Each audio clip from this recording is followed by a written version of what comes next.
Thank you for joining me reading Granddaddy's Bible. Today we're reading Numbers chapter 21 and 22. Chapter 21.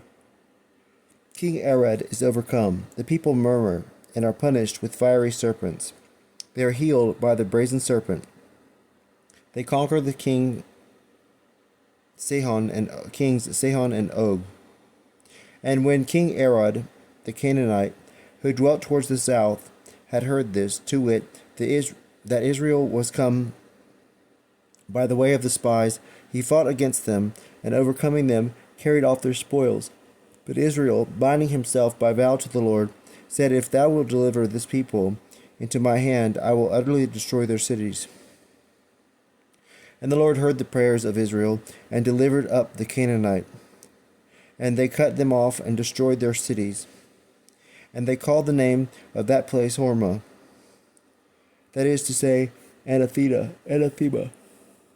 And they marched from Mount Hor by the way that leadeth to the Red Sea, to compass the land of Edom. And the people began to be weary of their journey and labor. And speaking against God and Moses, they said, Why didst thou bring us out of Egypt, to die in the wilderness? There is no bread, nor have we any waters. Our soul now loatheth this very light food. Wherefore the Lord sent among the people fiery serpents, which bit them and killed many of them. Upon which they came to Moses and said, We have sinned, because we have spoken against the Lord and thee. Pray that he may take away these serpents from us. And Moses prayed for the people. And the Lord said to him, Make a brazen serpent, and set it up for a sign. Whosoever being struck shall look on it and live. Moses therefore made a brazen serpent, and set it up for a sign, which when they that were bitten looked upon it, they were healed. And the children of Israel, setting forwards, camped in Oboth.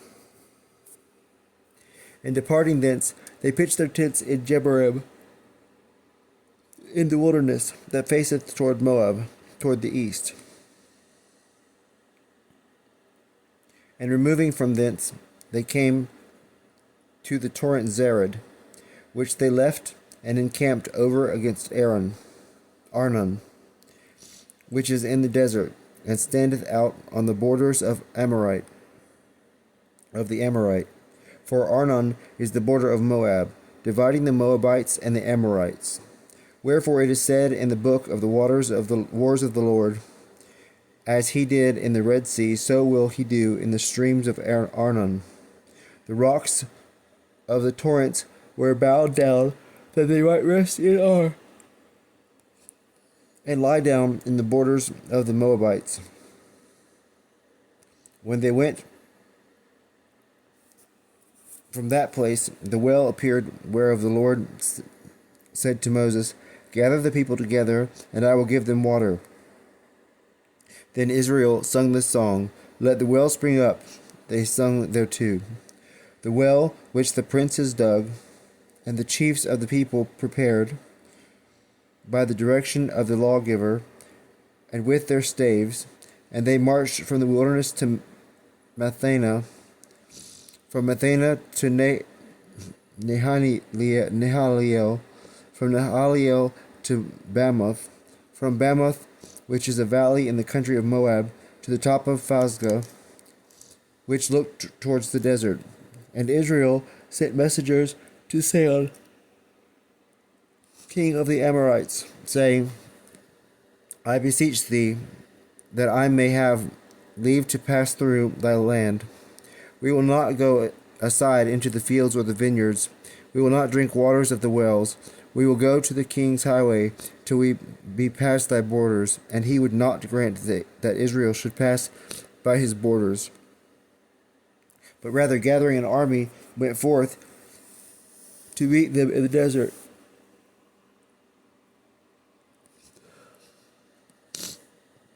And came to Joshua and fought against them. And he was slain by them with the edge of the sword, and they possessed his land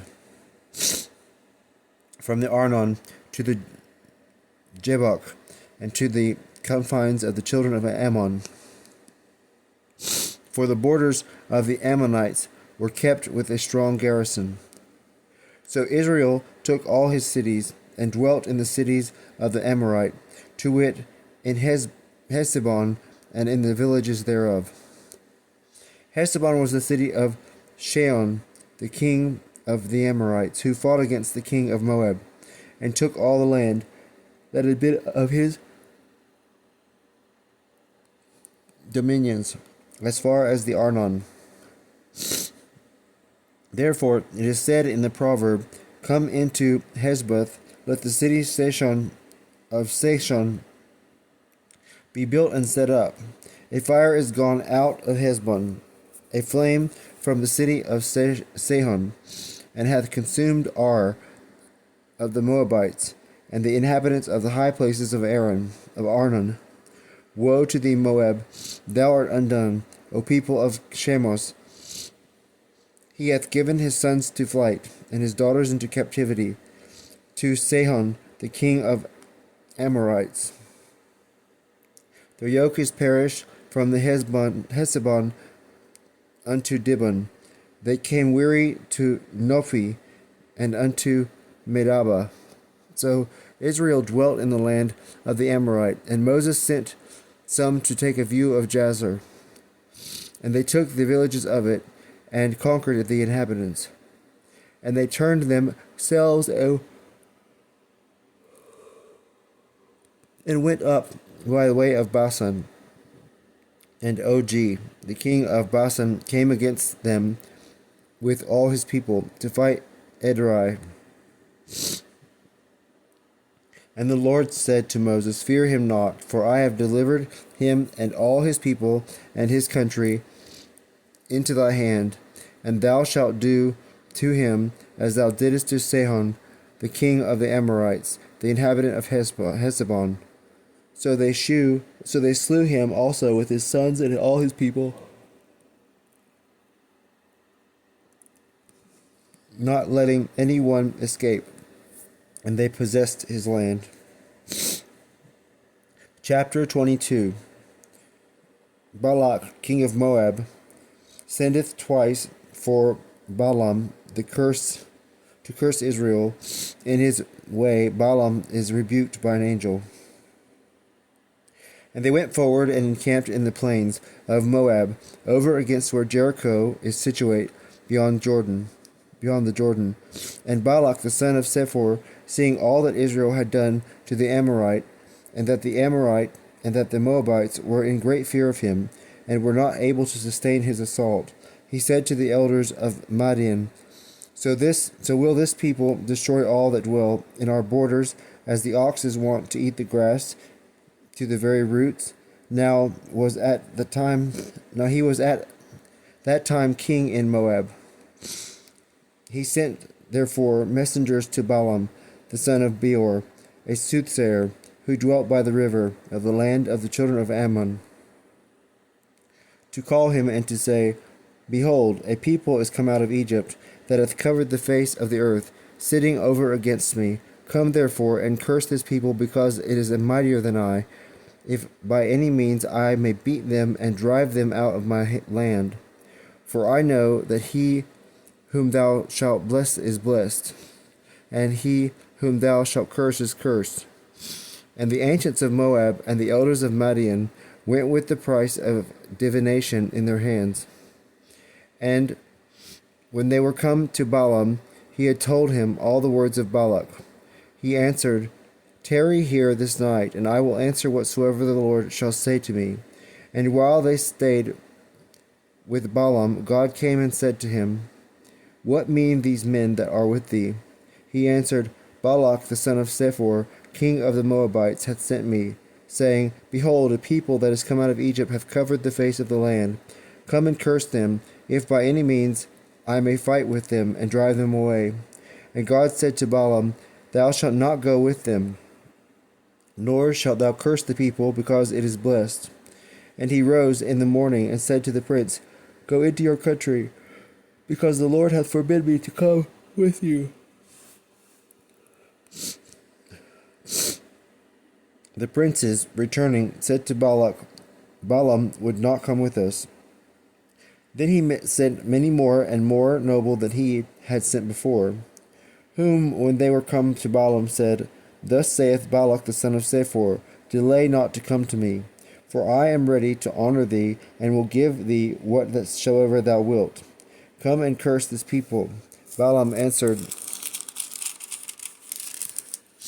If Balac would give me his house full of silver and gold, I cannot alter the word of the Lord my God to speak either more or less.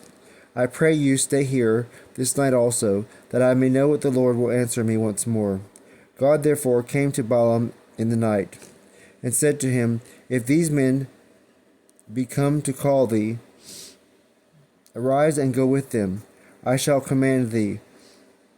Balaam arose in the morning, and saddling his ass, went with them. And God was angry.